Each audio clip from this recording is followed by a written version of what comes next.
माँ की नाफरमानी ने भिखारी बना दिया, सच्चा वाक़या। माँ की नाफरमानी ने भिखारी बना दिया। मौलाना अब्दुल शकूर दीन पूरी अपनी एक तकरीर में ये वाक़या बयान करते हैं कि मैं चेचा वतनी से तकरीर करके जा रहा था। कुछ साथी मेरे साथ थे। एक आदमी चारपाई पर बैठा था। मक्खियाँ इसके आसपास भिनभिना रही थीं। अजीब हालत थी। चेहरा जर्द है, गुब्बारों गर्द है, अजीब दर्द है। न इसका कोई हमदर्द है, पेशान हैरान गिरदान है। ना चारपाई है ना भलाई है। मुझे समझ न आया कि ये कौन है। मैं करीब आया तो कहने लगा, ओ मौलाना, इधर तशरीफ़ लाएं।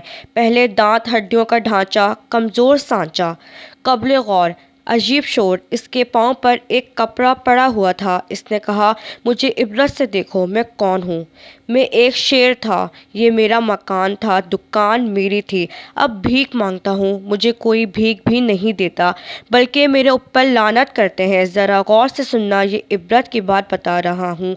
इसने मेरा हाथ पकड़ा और काफ़ी देर तक रोता रहा। कहने लगा, मैं वो हूँ जिसने अपनी माँ के मुंह पर जूते मारे थे। अस्तगफिरुल्लाह। एक दफ़ा मैं रात को सिनेमा देखने गया। अम्मा मुझे डांटने लगी, मुंडों के साथ सारी रात आवारा गर्दी करते हो, तुम्हें पुलिस भी नहीं पकड़ लेती है। न तुम्हारा बाप ऐसा था, न तुम्हारी अम्मा ऐसी हैं। तुम किन फंडों में फंस गए हो। शर्म करो। तुम्हें रोटी देकर रोटी हराम करूं।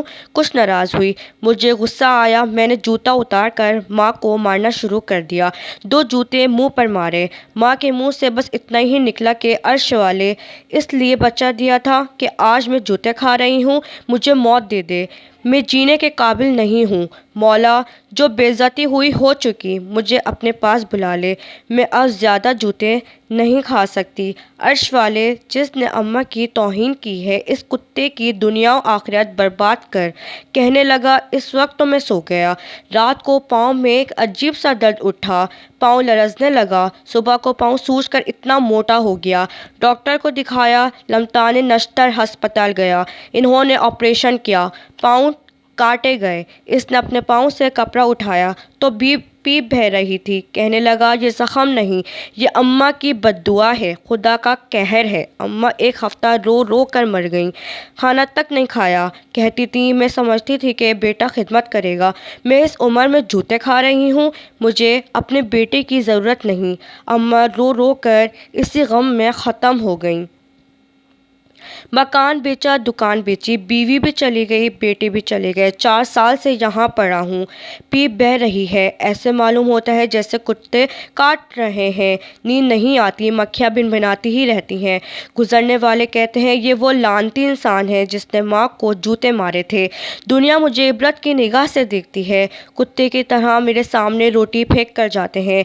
मेरा हाथ पकड़कर अजीब चीख मारी और गिर पड़ा। कहने लगा, ये दुनिया की ज़िल्लत है, पता नहीं मेरी आखिरत का क्या हाल होगा। इतना कहा फिर गिर पड़ा।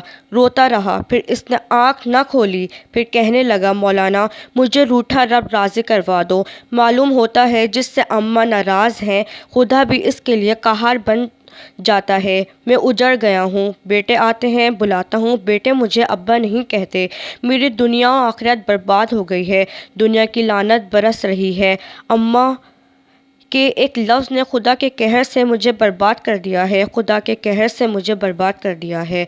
खुदा की कसम, ये मैंने आँखों से देखा है। अल्लाह हमें माँ बाप की बद्दुआओं से बचाए।